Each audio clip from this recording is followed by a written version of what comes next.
Bonjour et bienvenue à Vie de foi. Cette semaine, nous sommes en train d'étudier un sujet très important pour l'enfant de Dieu. Nous parlons de la souffrance.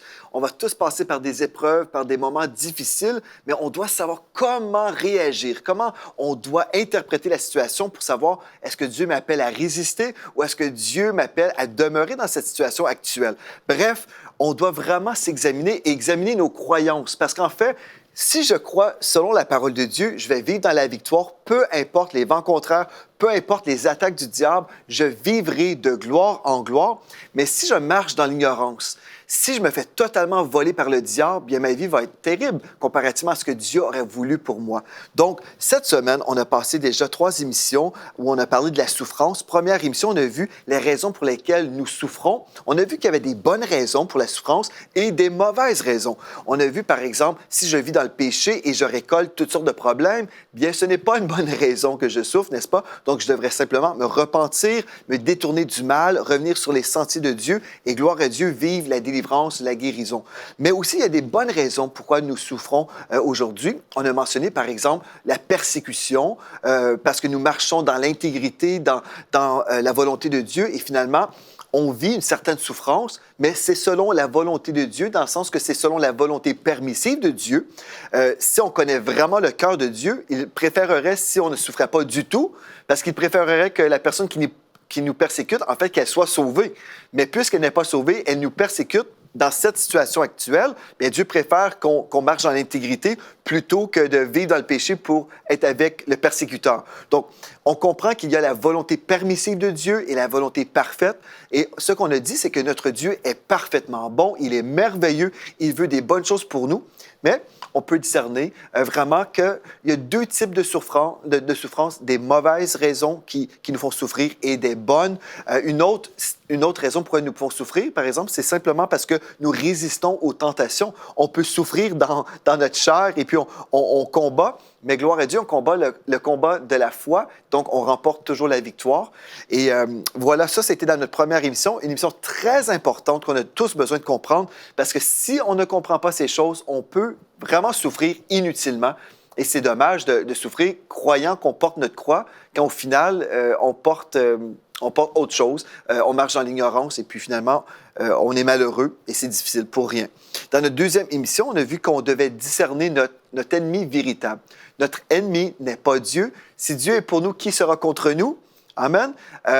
Mais on a compris une des choses, c'est que souvent, on a attribué à Dieu les œuvres de Satan. On a pris des textes de l'Ancien Testament qui nous parlent que Dieu a frappé celui-ci, celui-là, et on a tout mélangé ça. Et là, on prend des versets qui nous parlent des rebelles dans l'Ancien Testament et on s'approprie ces versets-là et on s'excuse aussi. Quand on vit des choses difficiles, on se dit « Ah ben c'est Dieu qui me frappe de maladie, Dieu fait ceci, Dieu fait cela ». Et finalement, nous sommes tout mélangés parce que là, on veut prendre des versets qui nous parlent de guérison, mais on est troublé. Est-ce que je peux vraiment croire pour la guérison? Peut-être Dieu est celui qui m'a frappé avec la maladie. Donc, on a décortiqué dans notre deuxième émission vraiment qui est notre ennemi véritable. Nous avons vu que le destructeur s'appelle Satan. Jésus n'est pas le destructeur, mais lui, Jésus est venu pour nous donner la vie et la vie en abondance. Il a paru afin de détruire les œuvres du diable. Donc, quand Jésus détruit, c'est vraiment ce que le diable fait. Et on se réjouit de ça. Hier, on a vu en fait que la maladie ne glorifie pas Dieu. On a vu les versets en fait que les gens vont souvent utiliser pour appuyer cette croyance que Dieu se sert de la maladie pour se glorifier. Nous avons plutôt vu en fait que Dieu se glorifie par la guérison de la maladie. Donc oui, la maladie peut être une occasion pour que Dieu soit glorifié, mais ce n'est pas la maladie en soi. Ce n'est pas la maladie qui glorifie Dieu. En aucun temps où on voit les gens dire « Oh, gloire à Dieu, j'ai eu un accident de voiture et là, je suis paralysé. Oh, gloire à Dieu. » Non, on ne voit pas des gens dans la société faire ça. Et même dans la Bible, on ne retrouve pas des gens glorifier Dieu quand les gens tombaient malades. C'est plutôt le contraire. C'est lorsque Dieu relève une personne, quand Dieu guérit, là, les gens disent gloire à Dieu. Aujourd'hui, on va parler de nos droits. Et vous savez, cette émission aujourd'hui, en fait, toute la série qu'on est en train de voir, mais surtout aujourd'hui, quand je découvre mes droits, quand je découvre les promesses de Dieu pour moi-même, cette découverte peut changer toute ma vie. Imaginez, 30 minutes avec moi aujourd'hui peut changer toute votre vie. Pas parce que je suis là, mais c'est parce qu'on va voir ce que Dieu dit. Imaginez, si je passe toute ma vie dans l'ignorance, la Bible dit « Mon peuple est détruit parce qu'il lui manque de la connaissance. » Donc, si j'ignore tout ce qui m'appartient, bien, je vais passer à côté toute ma vie. Mais si j'apprends, ah oui, la guérison m'appartient, la délivrance m'appartient, la provision divine, toutes ces choses-là sont pour moi. Si je découvre mes droits et là, je les reçois par la foi, bien, ma vie change totalement. C'est pour ça que le diable veut nous garder dans l'ignorance. Une des choses qu'il va faire, il va nous envoyer des distractions. Au lieu de lire la parole de Dieu, au lieu d'écouter des enseignements comme vous faites aujourd'hui, il peut essayer de vous distraire ou il peut, si vous êtes vraiment spirituel et vous voulez passer du temps dans la parole de Dieu, il va vous inspirer à écouter des prédicateurs qui vont vous enseigner toute la tradition qui règne dans le corps de Christ, vous expliquant pourquoi vous devez demeurer malade, pourquoi Dieu veut que vous soyez pauvre, pourquoi vous devriez souffrir pour toutes sortes de raisons erronées. Donc, il va essayer de vous influencer par la tradition, en fait, qui annule la parole de Dieu et la tradition qui est remplie de mensonges. Le diable ne peut pas vous voler cette parole. Vous avez accès à la parole de Dieu. Mais s'il peut mettre un filtre entre vous et la parole de Dieu, un filtre de tradition qui annule tout ce que vous lisez, bien, il aura gagné. Mais dans le nom de Jésus aujourd'hui, nous déclarons que ce filtre de la tradition quitte notre vie maintenant, dans le nom de Jésus, et nous allons découvrir ensemble nos droits. Alléluia. Amen. OK. Aujourd'hui, j'aimerais vous inviter. Venez avec moi dans Ésaïe 53 et au verset 7, où nous lisons, en parlant de Jésus, lorsque Jésus est allé à la croix, nous retrouvons dans Ésaïe 53 au verset 7 un texte prophétique qui annonçait en fait ce que Jésus était pour faire. Donc, Ésaïe 53 au verset 7, je vous rappelle, c'est toujours bon d'avoir un stylo en main pour prendre en note les versets qu'on voit ensemble à Vie de foi, parce qu'on veut vraiment s'enraciner dans la parole de Dieu. Et ce que je dis une fois, vous allez peut-être oublier. Donc, si vous voulez vraiment grandir, prenez l'habitude d'avoir avec vous un stylo en main, comme ça vous pouvez prendre en note les versets. Donc, Ésaïe 53, 7 nous dit « Il a été maltraité et opprimé, et il n'a point ouvert la bouche. Semblable à un agneau qu'on mène à la boucherie, à une brebis muette devant ceux qui la tondent, il n'a point ouvert la bouche. » OK. Jésus a tout porté à la croix. Il a même porté le silence. Pourquoi pensez-vous? J'aimerais qu'on mette à l'écran maintenant, s'il vous plaît, l'image d'aujourd'hui. Jésus n'a point ouvert sa bouche afin que je puisse ouvrir la mienne et déclarer ce qui m'appartient. Alléluia, je vais relire. Jésus n'a pas ouvert sa bouche afin que je puisse ouvrir la mienne et déclarer ce qui m'appartient. Alléluia. Je vais vous le prouver bibliquement. Venez avec moi dans Actes chapitre 2 au verset 25. Vous allez retrouver l'histoire de l'apôtre Paul qui était sur le point de se faire, pas lapider dans ce cas-ci, mais vraiment flageller. Donc dans Actes 22, verset 25, dans la version second 21, remarquez bien ceci. Alors qu'il l'attachait avec des courroies, Paul dit à l'officier qui était présent, « Avez-vous le droit de fouetter un citoyen romain qui n'est même pas condamné? Avez-vous le droit? » Verset 26, à ces mots, l'officier alla avertir le commandant en disant, « Attention à ce que tu vas faire, car cet homme est romain. » C'est intéressant, n'est-ce pas? Est-ce que c'est important pour l'apôtre Paul de connaître ses droits, croyez-vous? Est-ce que c'est important pour lui? Bien, je pense que ses droits ont changé cette journée. Cette connaissance de ses droits, cette connaissance a vraiment changé toute sa journée et les jours qui suivraient. Imaginez si l'apôtre Paul avait été fouetté cette journée. Je suis certain qu'en soirée, il aurait eu quelques douleurs, n'est-ce pas? Physiquement, il aurait été endolori, certainement. À moins de vivre une guérison surnaturelle, parce que nous savons en même temps que lorsque l'apôtre Paul a été lapidé, on l'a laissé comme mort, et puis finalement, il s'est relevé, et le lendemain, il prêchait. Donc, je sais que l'apôtre Paul a vécu des miracles surnaturels, alléluia, des touches surnaturelles qui sont des miracles, gloire à Dieu. Mais tout ça pour vous dire que lorsque nous connaissons nos droits, bien, cette connaissance change notre vie, change notre journée. Pour l'apôtre Paul, cette journée, elle a été vraiment radicalement changée. On poursuit dans le même chapitre au verset 27. S'approchant de Paul, le commandant lui demanda, « Dis-moi, es-tu romain? » « Oui, répondit-il. » Le commandant reprit, c'est avec beaucoup d'argent que j'ai acquis ce droit de citoyen. Et là, l'apôtre Paul, lui, quant à moi, dit Paul, je l'ai de naissance. Aussitôt, ceux qui devaient procéder à l'interrogatoire se retirèrent et le commandant eut peur en prenant conscience que Paul était romain et qu'il avait fait enchaîner. Cet homme, le commandant, avait peur. Savez-vous, quand vous savez qui vous êtes, vous pouvez faire peur au diable. Vous pouvez faire peur au diable. Et c'est ça que le diable ne veut pas. Le diable ne veut pas que vous découvriez qui vous êtes et ce qui vous appartient. Il veut qu'on soit dans l'ignorance.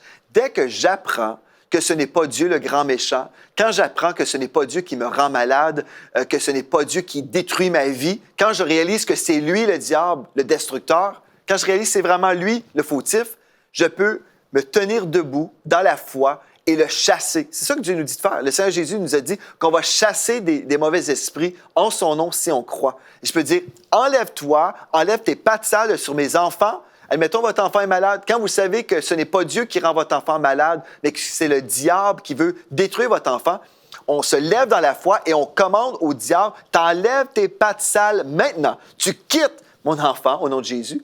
Et c'est pour ça qu'on voit la guérison se manifester. Vous savez, dans notre famille, mes filles n'ont jamais vécu la gastro. Jamais. La gastro, certainement, circule, n'est-ce pas? Les gens tombent malades, il y a des saisons de grippe, des saisons de tout, bref. Et mes filles m'ont déjà posé la question, « Mais papa, c'est quoi ça, la gastro? » J'ai dit, bien, là, j'ai expliqué un peu c'est quoi, parce que moi, je l'ai déjà vécu quand j'avais 4 ans, je m'en souviens. J'ai expliqué tout ça. Mais mes filles n'ont pas besoin de vivre la gastro parce que nous savons qui nous sommes devenus. Nous sommes des citoyens du ciel. Alléluia! Et nous avons une autorité sur la terre. Nous pouvons marcher dans la santé divine tous les jours de notre vie. Alléluia! Vous dites, bien, c'est un peu extrémiste. Tu crois que tu vis dans une bulle de gloire? Absolument. Je ne veux pas être équilibré selon la tradition des hommes. Je préfère l'équilibre de Dieu, qui dit qu'il guérit toutes nos maladies. Alléluia. Vous dites, mais tu crois que tu peux vraiment toujours être en santé, Pasteur Joël? Absolument. Je le crois de tout mon cœur et je bénéficie de la santé divine depuis des années. Pour moi, en fait, je vais vous dire, je vois la maladie pareil comme le péché. Je ne dis pas que si vous êtes malade, que vous êtes en train de commettre des péchés. Non, aucunement. Je ne suis pas en train de culpabiliser personne. Frères et sœurs, écoutez-moi très bien. Mais je vois que la source ne vient pas de Dieu. Donc, je vais résister au diable et il fuira loin de moi. Donc, je vois que le péché ne vient pas de Dieu, donc je résiste au péché. Au nom de Jésus, je ne veux pas marcher et emprunter les sentiers du diable. Et la maladie ne vient pas de Dieu, ce n'est pas un cadeau que je reçois, c'est quelque chose de terrible que le diable veut m'envoyer et je chasse la maladie. Vous savez, je sais que la maladie, là, c'est vraiment une arme que le diable nous envoie. J'ai prêché il n'y a pas si longtemps, au mois de janvier de 2019 en fait, au début de l'année, j'ai prêché une journée complète sur l'économie du royaume. Je me suis réveillé ce matin-là, j'étais attaqué dans mon corps. Je ne me suis pas senti aussi mal que depuis des années. Ça faisait des années que tout allait bien, mais Dieu m'a appelé à prêcher sur les finances pour reprendre notre héritage. Cette journée-là, je me réveille, mais je me sentais très, très mal. Mais je savais, il n'y a aucune question. Je me disais ce matin-là, il n'y a aucune raison pourquoi je vais rester dans mon lit couché. Parce que le diable voulait que je reste neutralisé à la maison, malade cette journée-là. Mais j'ai refusé. Je me suis levé, j'ai dit, au nom de Jésus, je suis guéri. Je me suis rendu à l'église, j'ai commencé à prêcher. Je me sentais terrible. C'est terrible. Mais j'ai prêché et il n'y a personne qui a su ce que je ressentais dans mon corps. Et la maladie est partie, a quitté mon corps. Mais la Bible nous dit que ce sont les violents en esprit qui s'emparent du royaume de Dieu. On doit s'emparer de tout ce qui nous appartient.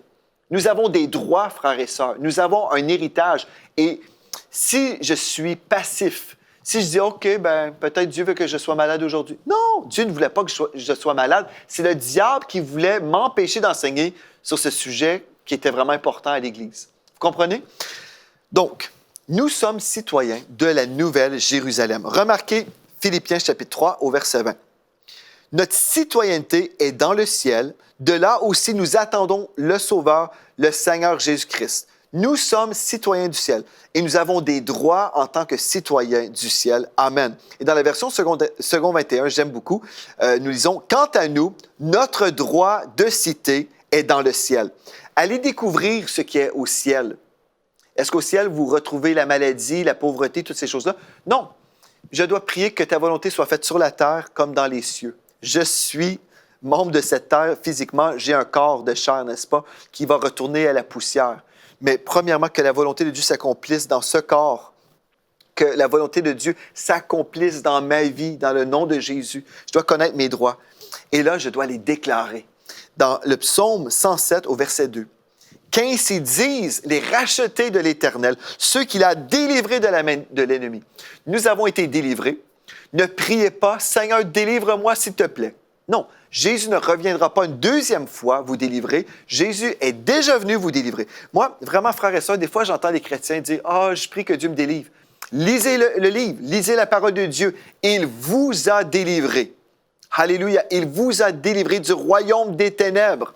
Amen. Donc, si j'ai été délivré, c'est plutôt à moi de recevoir ce que Jésus a déjà fait pour moi. Je ne prie pas, Seigneur, s'il te plaît, guéris-moi. Non, Jésus m'a guéri il y a 2000 ans. Donc, ce que je fais, aujourd'hui, je reçois ma provision de guérison.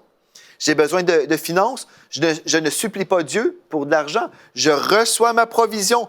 En fait, le texte nous dit que Dieu pourvoit tous mes besoins selon sa richesse avec gloire en Jésus-Christ. Je reçois mon héritage. J'ai des droits, donc je reçois par la foi. Je reçois, je crois que je reçois et je reçois.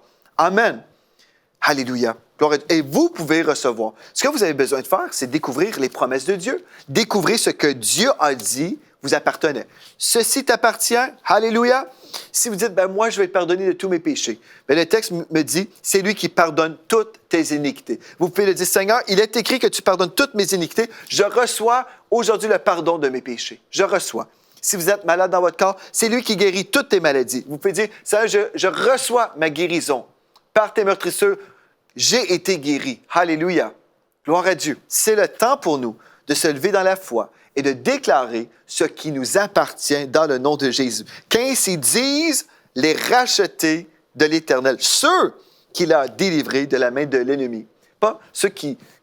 En fait, ce texte-là, moi, je l'aime beaucoup parce que ceux qu'il a délivrés. Dieu m'a délivré par Jésus-Christ. J'ai été délivré il y a 2000 ans. Donc, aujourd'hui, je suis dans la mode de réception.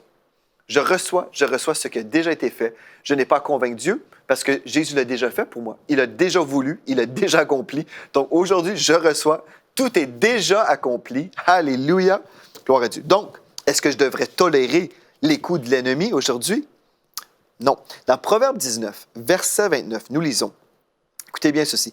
Les jugements sont préparés pour les moqueurs et les grands coups pour le dos des fous. Donc, les coups réservés pour le dos des fous. Est-ce que je suis fou? Est-ce que vous êtes fou? Vous allez dire non, j'espère.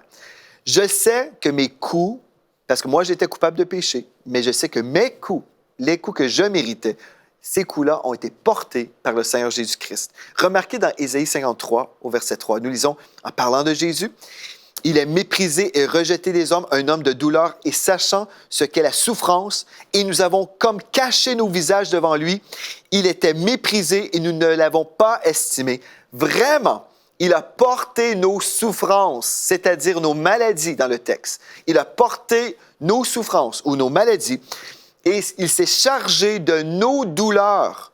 Malgré tout, nous l'avons estimé frappé et battu de Dieu et affligé, mais... il a été blessé pour nos transgressions, il a été meurtri pour nos iniquités. Le châtiment de notre paix a été sur lui et par les coups qu'il a reçus, nous sommes guéris. Par les coups, je méritais, en tant que fou qui marchait dans le péché, je méritais des coups, mais par les coups que Jésus a reçus, je vous lis dans la version King James traduite en français, mais par les coups que Jésus a reçus, je suis guéri. Dans Ésaïe 53, verset 10, dans la version littérale Young, nous lisons en fait que Dieu l'a rendu malade. Dieu l'a rendu malade. Maladie égale punition, pauvreté égale punition. Donc, nous n'avons pas besoin de recevoir des coups aujourd'hui. Alléluia. Nous pouvons plutôt obéir et s'éviter des coups aujourd'hui, car Christ a été battu et fouetté pour nous. Son corps a été marqué par ses coups qui nous ont épargné le châtiment. C'est merveilleux. J'ai le droit d'être en santé. J'ai le droit de recevoir ma guérison. J'ai le droit d'être délivré de la malédiction. J'ai des droits. mais je dois choisir de marcher selon le Seigneur, je dois marcher selon les sentiers de Dieu. J'aimerais vous inviter maintenant. Vraiment, je vais inviter notre frère Gwen Dresser, pasteur Gwen, qui va chanter un chant sur les sentiers de Dieu. Et j'aimerais ça vous inviter à vous recueillir dans la présence de Dieu. Et Dieu va vous parler. Vous allez pouvoir saisir ses droits, vraiment vos droits par la foi. Et après, on va avancer ensemble dans les voies de Dieu ensemble. Donc maintenant, pasteur Gwen Dresser. Je refuse de marcher loin de tes sentiers, loin de tes sentiers. Je refuse de gâcher ce que tu m'as donné, ce que tu m'as donné.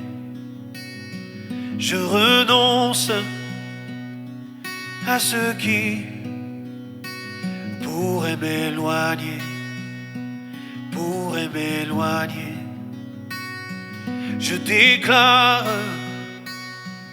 que mon cœur en toi est gardé, en toi est gardé. Et tous les jours de ma vie, je veux seulement les centrer sur toi. Même quand vient la nuit, c'est ta voix qui guide mes pas. Tu as mis la lumière sur des choses que je ne voyais plus. Et que me vaudrait de gagner le monde si mon âme est perdue?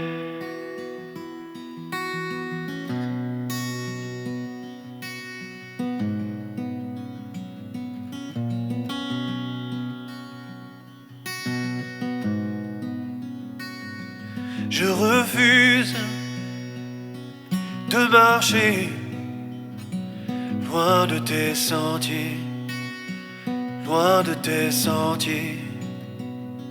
Je refuse d'oublier que tu as payé, que tu as payé. Je rappelle à mon âme comme je suis béni, comme je suis béni, que ton sang a coulé pour sauver ma vie. Tu as sauvé ma vie. Et tous les jours de ma vie, je veux seulement les centrer sur toi. Même quand vient la nuit, c'est ta voix qui guide mes pas. Tu as mis la lumière sur des choses que je ne voyais plus. Et que me vaudrait de gagner le monde si mon âme est perdue? Oui, tous les jours de ma vie, je veux seulement les centrer sur toi. Même quand vient la nuit, c'est ta voix qui guide mes pas. Tu as mis la lumière sur des choses que je ne voyais plus. Et que me vaudrait de gagner le monde si mon âme est perdue?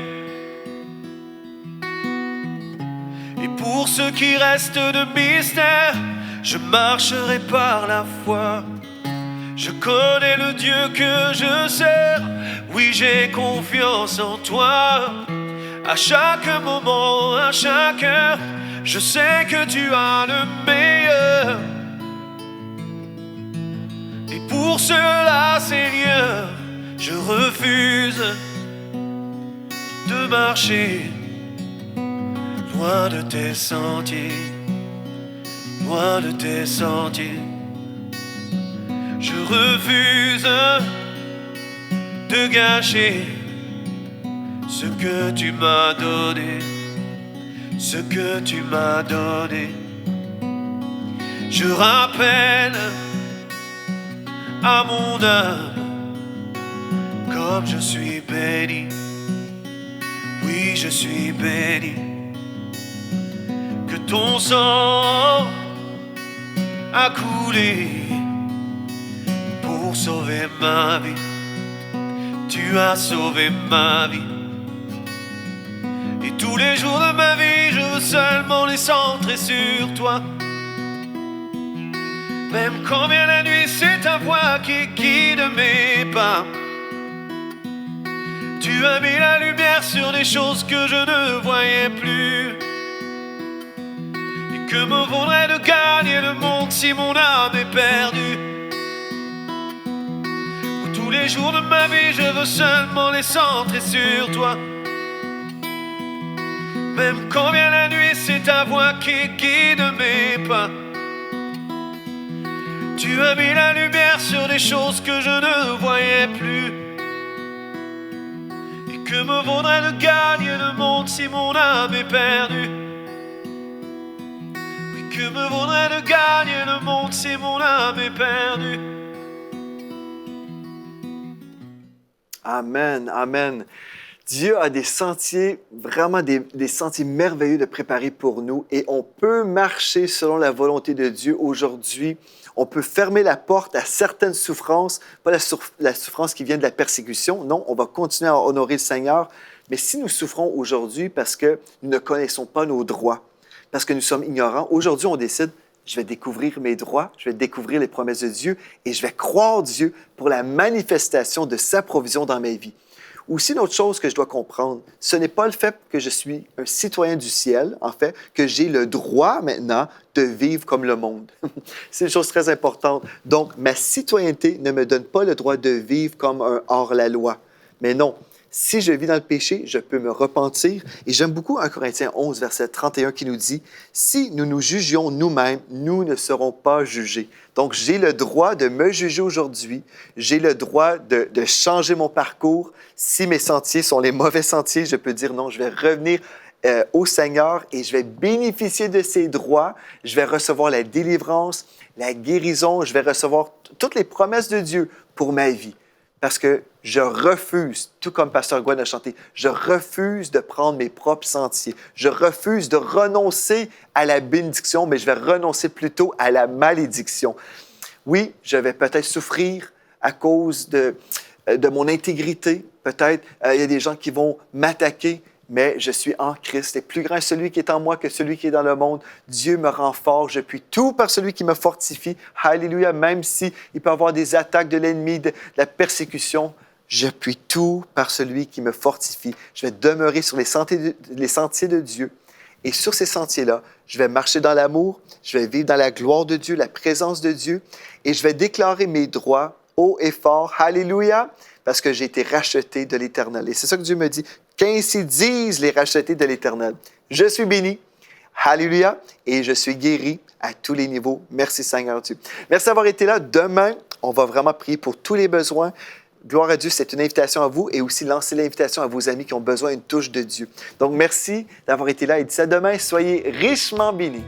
L'heure est arrivée pour EMC d'entrer dans une nouvelle saison spirituelle. Nous croyons Dieu en ce moment pour 8000 nouveaux partenaires, des gens de foi qui vont semer 35 $ ou euros par mois, qui vont croire avec nous pour une grande récolte d'âmes. Est-ce que vous êtes partenaire aujourd'hui? Sinon, l'heure est arrivée. Croyez avec nous et devenez un partenaire de EMC dès aujourd'hui. Dès maintenant, donnons pour faire entrer EMCI dans une nouvelle saison. Pour faire votre don, rendez-vous sur emcitv.com/8000.